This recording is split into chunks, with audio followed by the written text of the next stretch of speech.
Board on the cloud. All right, so I'm going to talk a little bit about a day in the life of a child life specialist. I'm Erica. I've been a certified child life specialist for 14 years. I have my undergrad degree in psychology and child development, and I have my master's degree in child life specifically, as well as therapeutic recreation. So I did kind of a dual degree. I also have some certifications in Reiki and infant massage, and we'll go over kind of what I use those for in the hospital. I have worked in a variety of different children's hospitals, a children's hospital within an adult hospital, as well as freestanding children's hospitals, in a totally array of settings, from inpatient units where I was on an infant toddler unit to a surgery unit, organ transplant unit, intensive care, surgery and trauma. And most currently I work in an outpatient area in our radiology department. And I cover all kids coming in for different radiology scans and procedures. So that's kind of where I am now. I've presented at our national conferences and state conferences on prolonged hospitalizations and something called neonatal abstinence syndrome. So I've been around the block for a little bit, and I'm happy to answer anyone's questions if there is an interest in the field of child life. So I will go to the next slide. Can you see the next slide? My screen is just showing white, so I'm not sure. No. No, I can't see the next slide. All right. Let me see. That's the one.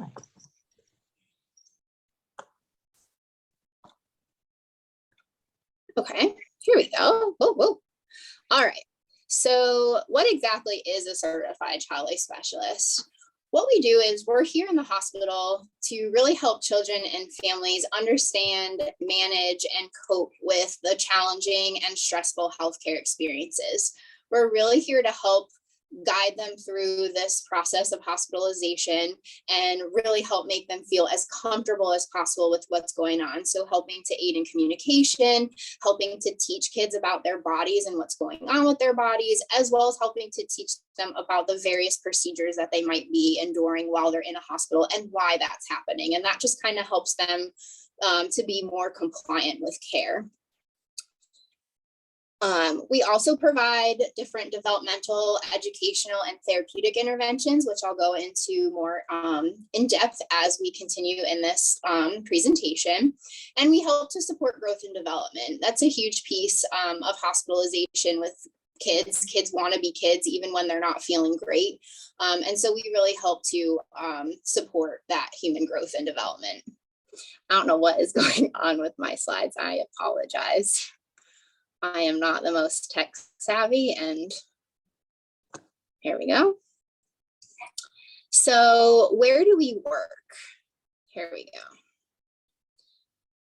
So our most traditional setting is in a children's hospital, and that could be a freestanding children's hospital, or like Hemby Children's Hospital is a small children's hospital within a larger adult hospital. And so where we work within the hospital kind of depends on each hospital and how they're set up. Some hospitals are set up as an age base, and other hospitals are set up diagnosis base. And so there's inpatient areas and outpatient areas. And so within the inpatient areas, if it's age based, you could be working on an infant toddler unit with different medical and surgical things, preschool, school age, and so forth. Or if it's a diagnosis based hospital, you could be working on a surgical floor, a hematology or oncology unit, a neuroscience unit, cardiology, etc.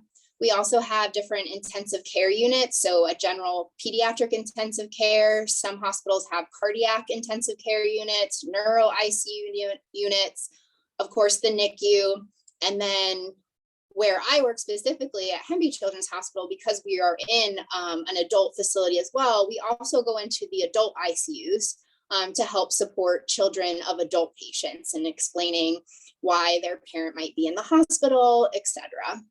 Some of the outpatient areas that we're in include the emergency department, our radiology department, radiation oncology, outpatient surgery. We have different hemonc clinics, outpatient, infusion centers, our family assessment clinic, or some people might refer to it as a sexual abuse clinic.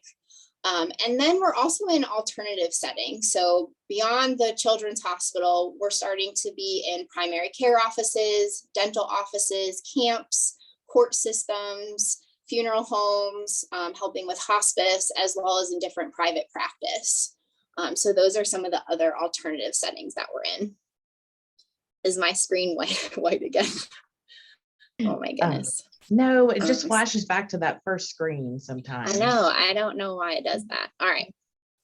So moving on to talk about the different hats that we wear within a hospital. On any given day, child life specialists are providing play, we're providing preparation, we're doing procedural support and distraction, pain management, helping with kids' plan of care and kids being compliant with their plan of care. We're offering sibling support. We're doing school reentry programs, coordination of different special events. We help in end of life situation and provide bereavement support.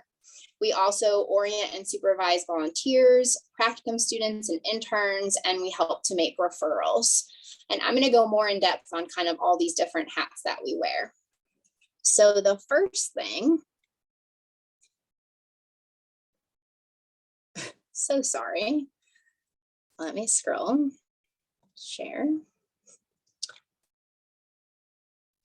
All right.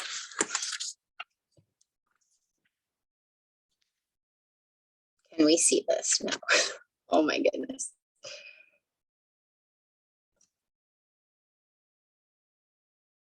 Okay. So play. So play is the foundation for kids. It's how they learn, it's how they grow and how they develop. It's how we form relationships with kids. It's how we really get to know kids. And so one of my favorite quotes is by Plato, and it says, "You can discover more about a person in an hour of play than a year of conversation." And so play in the hospital looks different depending on the child and the goals that we've set forth to do with that play. So in the first picture, you can see kind of an emotional, expressive play where we're in the playroom, we're in a more fun setting, and the child is smiling and throwing this confetti up in celebration of just exploring emotions and things with being in a hospital. And then our second photo, I don't know if you can still see it. This is of a medical play being carried out with a patient at bedside, where they're given choices and control, and they get to be the doer with things that have been done to them. So you can see he's giving this little tiger a checkup and has a stethoscope, and he's listening to the tiger's heart. And so really helping kids to learn about the equipment that's involved in their care and making it less scary for them is a huge piece of what we do on a day-to-day basis. And so that's just another form of play, which we call medical play.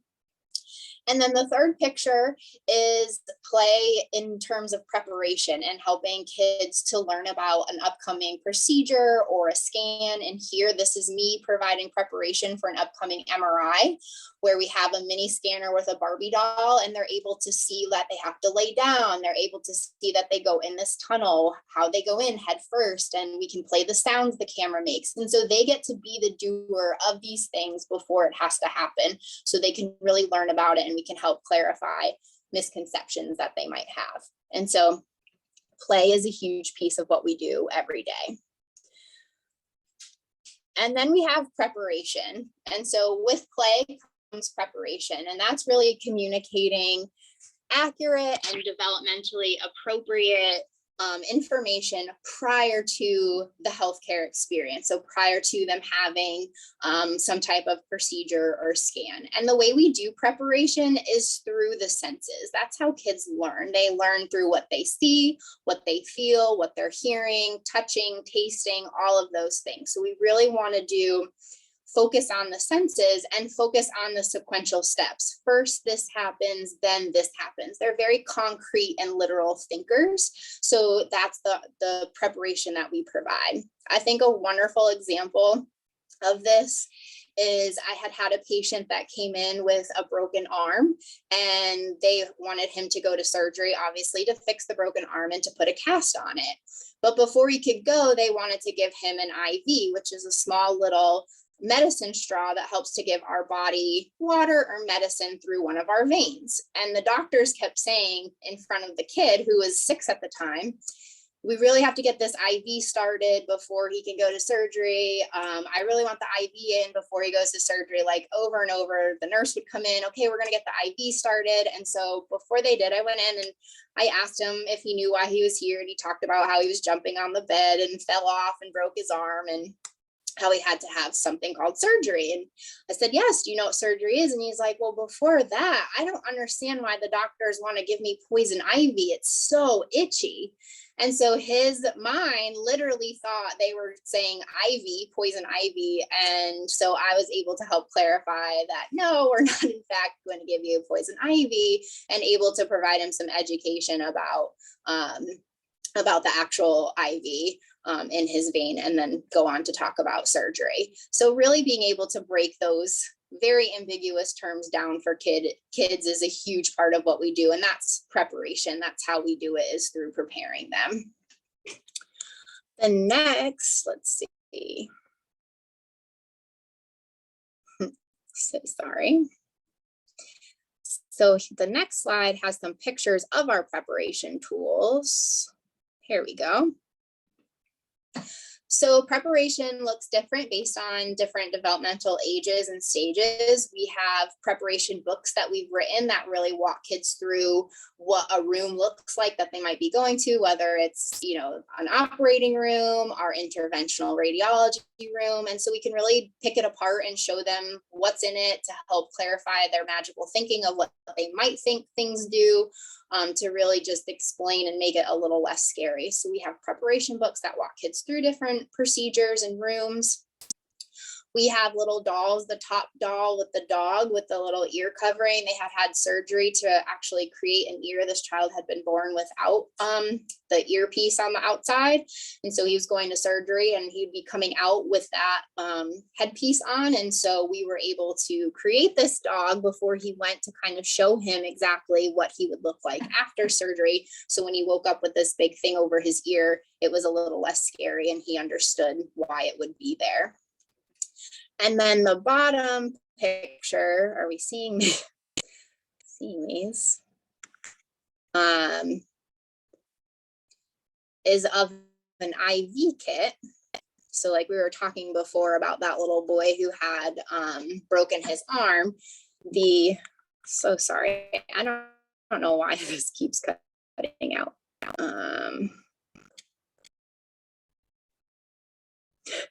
All right, well, the IV kit literally just has all of the things that kids would see when they have to get an IV, from the tourniquet, which we explain as, you know, the rubber band that ties a tight hug around their arm to help show those blue lines, which are the veins. Then the cleaning, the alcohol wipe, which is cold and wet. And then the little pinch of the needle that then comes out, and it's just a little medicine straw. And I have just the straw with the actual syringe, and they can squirt water through it, which also makes a fun squirt gun. Again, bringing that play piece back in for kids to learn about that. In the next photo, you can see the little girl has the anesthesia mask, and she's learning about going to surgery. She got to decorate her anesthesia mask with stickers. We also have fun smells that we can put inside the anesthesia mask, whether we use like little chapsticks or oils. They can then pick like a fun smell that they have as they're breathing off the anesthesia gases to go to sleep. So we try to bring in that fun piece while they're learning, and also give them some choices so that they have some control over some of the things they don't have control over. And then the last picture is a child that's learning about his port, which is a central line for some medications that he's going to need long term. And so we have a lot of teaching dolls that are anatomically correct and have the actual medical equipment in them that the kids can then play on and do and learn about before it happens to their body. All right, so the next piece is procedural support. And so this is when we're actually in procedures with kids, providing support during the procedure. And so providing procedural support looks different depending on what the procedure is that the child's having. In the top left picture, you can see one of my colleagues who's providing bubbles as a distraction as a child gets an IV placed in their arm. In the bottom picture, they're having the EEG leads for a seizure study. And they're doing one of those fun I spy bead little contraptions.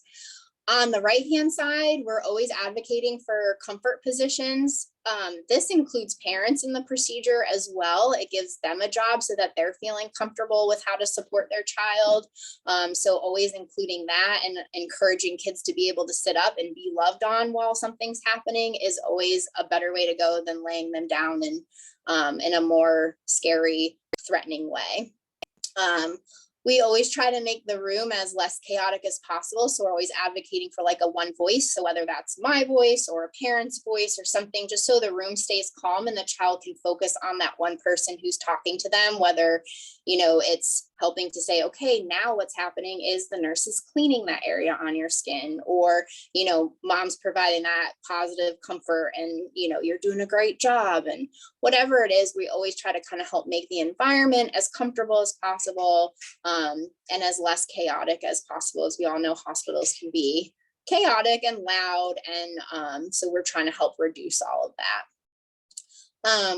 So some of those things that you're seeing with the bubbles and the I Spy thing, we call distraction. And we'll talk with kids about, do you want to not even focus on what's going on and engage in something called distraction? And then we give them a bunch of choices. And this is how we really help to talk to kids about coping and how to get through things that are really hard and instill coping techniques. So that could be distraction, that could be relaxation techniques where we're doing different type of breathing exercises to help them stay nice and relaxed. So we have a whole toolkit of different coping techniques that we can help introduce kids to help support them during a procedure. All right, let me see. The next, I'm so sorry, this keeps going out. The next slide is kind of just going over some of the other. Can we see it?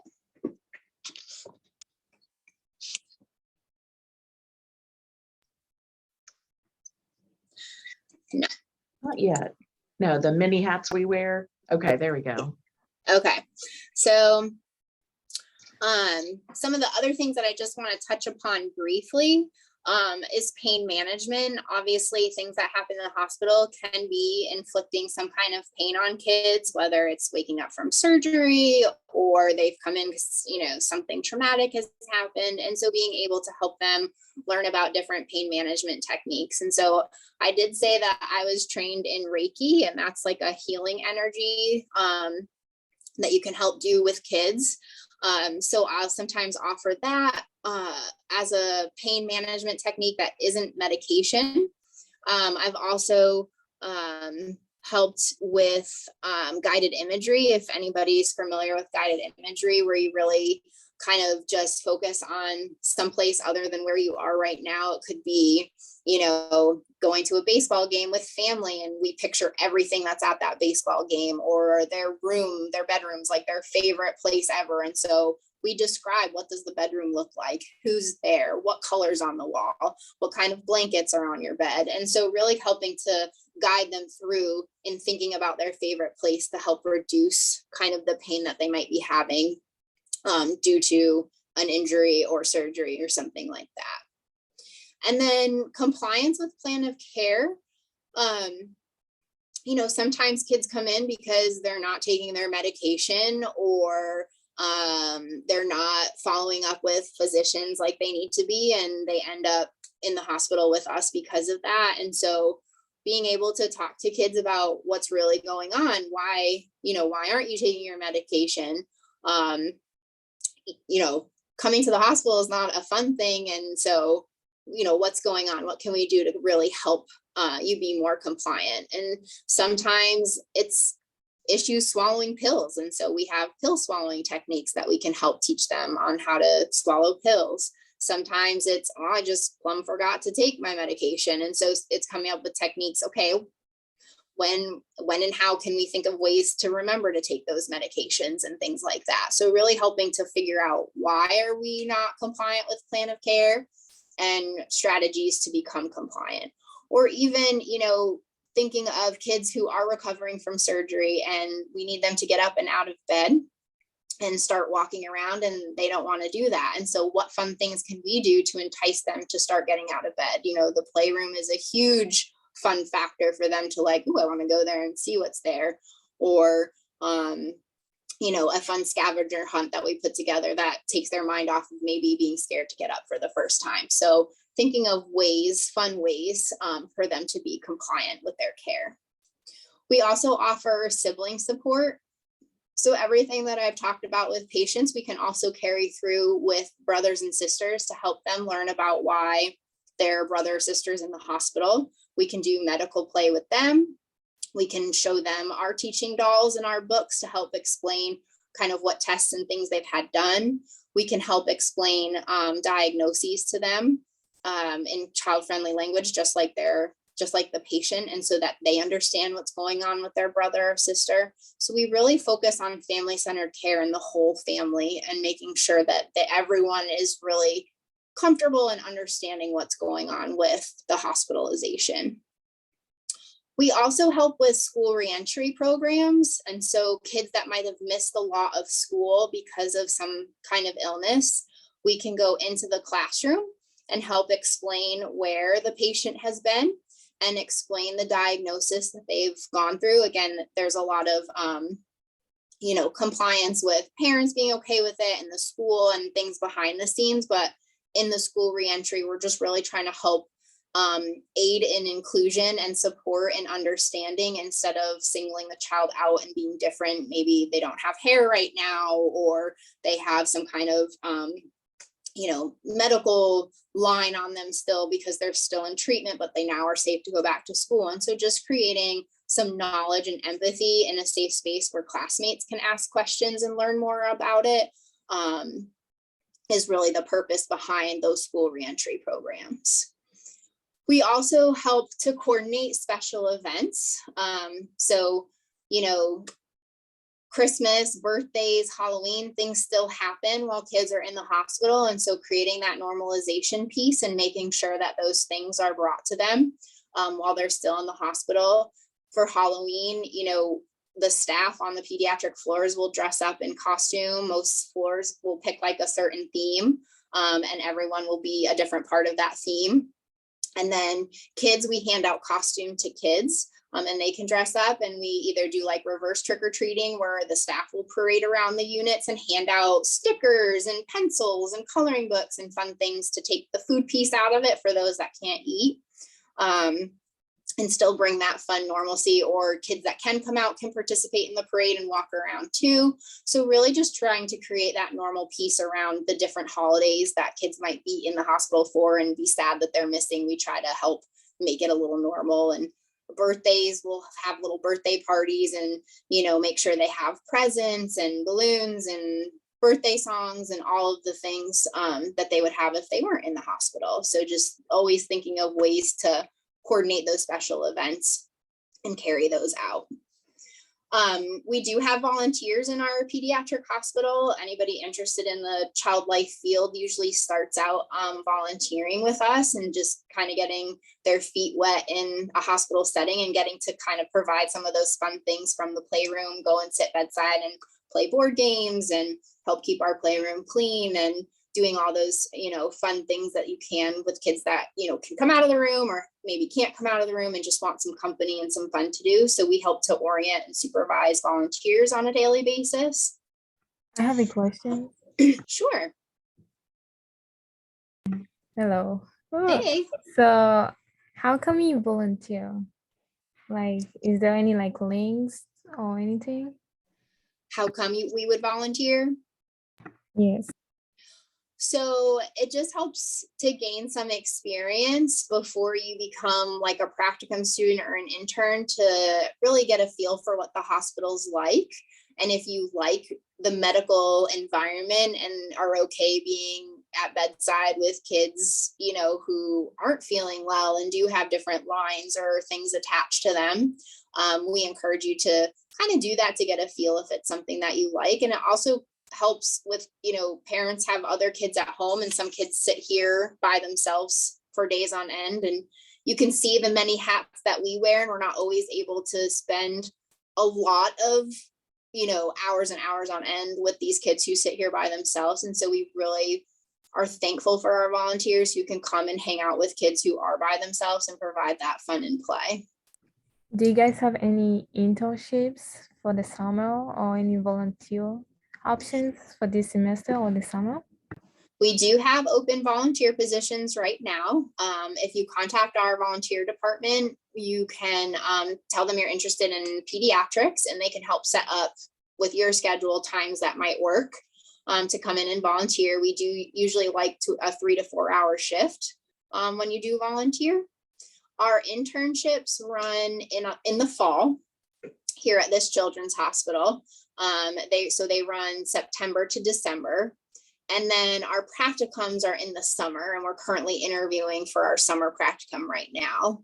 But if you go to our Hemby Children's website, you can learn all of the information about internships. Thank you, Brooke, for posting that. Our internships and our practicums, all the information's up there. But great question. Thank you for stopping me. Thank you. Yeah. And then the other hat that we wear is just making referrals for different things. So a lot of hospitals have art therapists and music therapists. We have camps that help support our hospitals. Here at Hemby, we have Victory Junction. So it's really fun to be able to make those referrals, and then those therapists and artists and things can go into the rooms and provide those different modalities that is different from us. So we try to help kind of bridge those gaps of things kids might enjoy doing outside of us.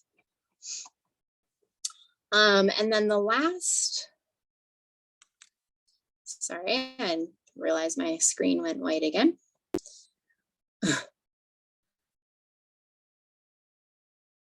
The last piece I want to talk about is end of life care. And so we help support children of brothers and sisters, as well as of adult patients at end of life or in bereavement situations. Unfortunately, death happens. It's not talked about a lot in our society, but it is something that does happen. And so we come in and we help provide developmentally appropriate language to help explain to children about the death of a sibling or the death of a parent or a grandparent, an aunt, an uncle, whoever it might be, to really help the child understand about death. Because oftentimes parents or a mother, father, just are at a loss as to the words that they should use. And so really helping to guide parents through that process is what we're there for, and helping to give them the words or helping to explain those things to those brothers and sisters. And on this slide, if you can see, did it go white for you guys? No, you can see it. Okay.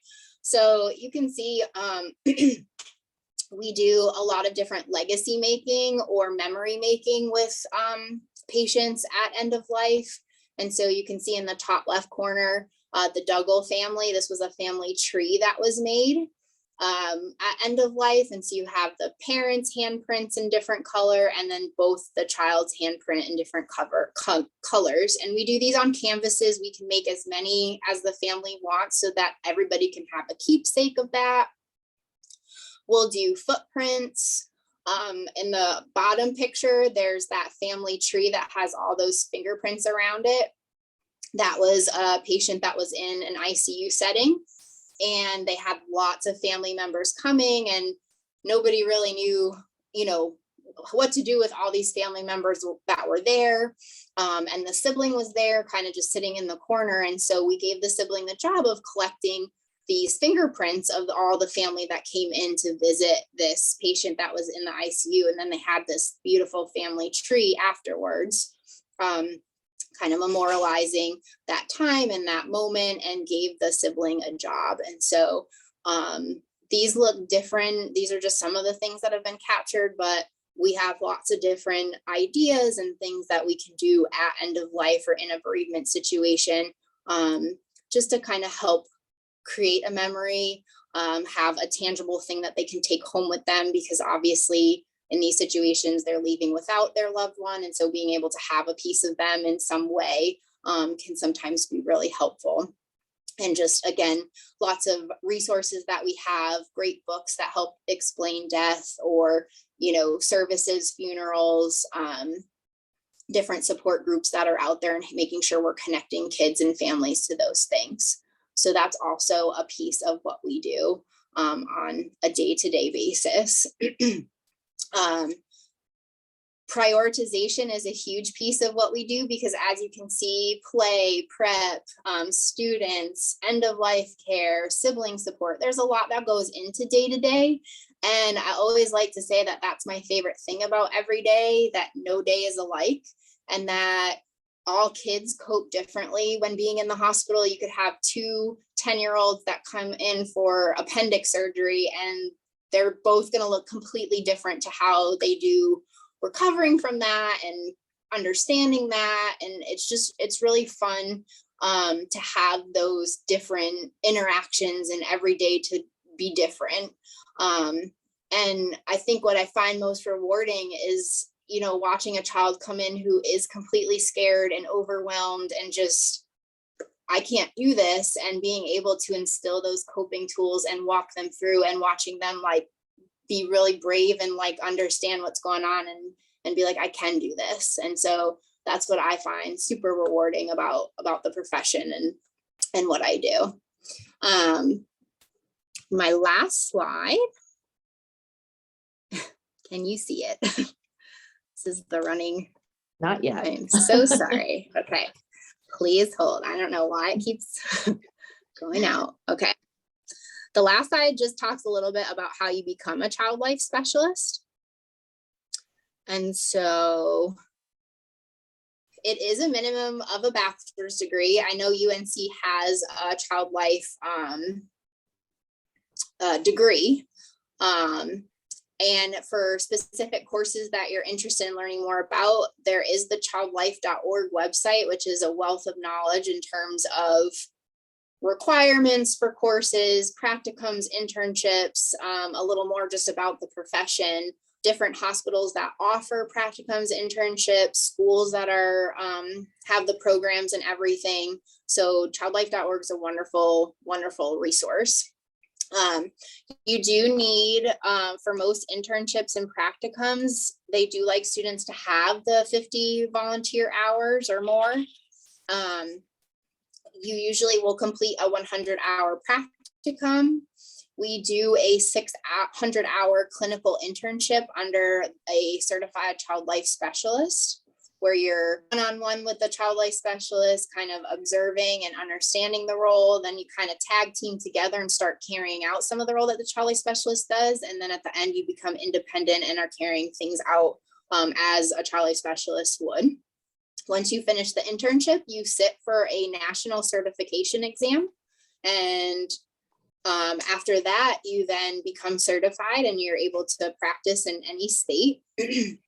And then you maintain your certification through professional development hours. So we get to participate in webinars and go to grand rounds and just learn about different things that are, pertinent to the field of child life or hospitals or your hospital, or different modalities and things that are offered for children's hospitals. So that is how you become a child life specialist. Does anyone have any specific questions or anything you want me to go back and talk about a little bit more in depth? I saw that on the volunteer page. It says you have to make a commitment of like 6 months So I was interested in volunteering, but I know I'm moving after I graduate in May. So is there a way that I can get involved not through that process, or? You can still go through that process, and, you know, life happens and things happen. So, you know, from now until May, we are always welcoming people that can come in and do that. So I wouldn't let that deter you from Okay, cool. volunteering. Yeah, 'Cause, absolutely. Because that's definitely something I would like to do. So yeah, I'll definitely look into that then. Yeah, absolutely. Thank you. Any other questions or comments? And also, I've been considering it, like, as I'm graduating, I'm like, we're like exploring a lot of career paths. So if I were to like go into grad school to focus on like child type of like counseling and stuff, is there certain things that would help me later on if I became interested again in child life specialist? I would definitely encourage you to go to the childlife.org website, because it'll go over kind of the core competencies and classes that we would require if you did want to take the route of child life. So definitely visit that and look at the school page. Awesome.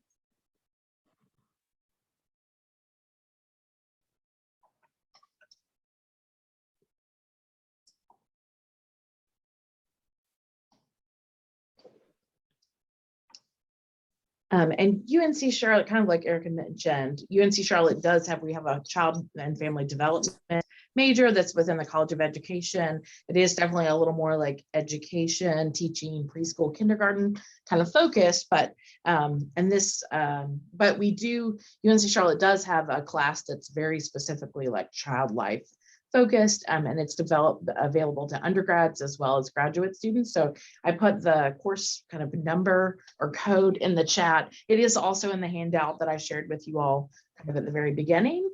So I would definitely say if this is something you're interested in, you know, I would definitely check out that course and see if that's something you can take, because I think that would give you really good kind of exposure and knowledge to kind of the field of child life. So that would be kind of a great like next step in addition to doing some volunteering.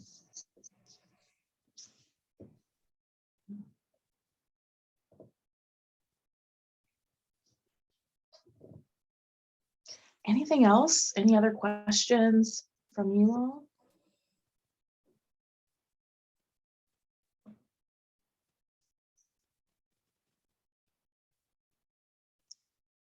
No? Okay. Well, Erica, thank you so much for taking the time to talk with us about child life. We've had child life specialists or certified child life specialists do these presentations, and I feel like I learn more and more kind of every time. So yeah, so it's always fun to hear kind of about the scope of everything that you all do. Absolutely. Well, thank you again for having me, and thank you everyone for participating and asking questions. It was great. Thank you so much. This was awesome. Yeah. Thank you. I'm gonna go ahead and stop the recording.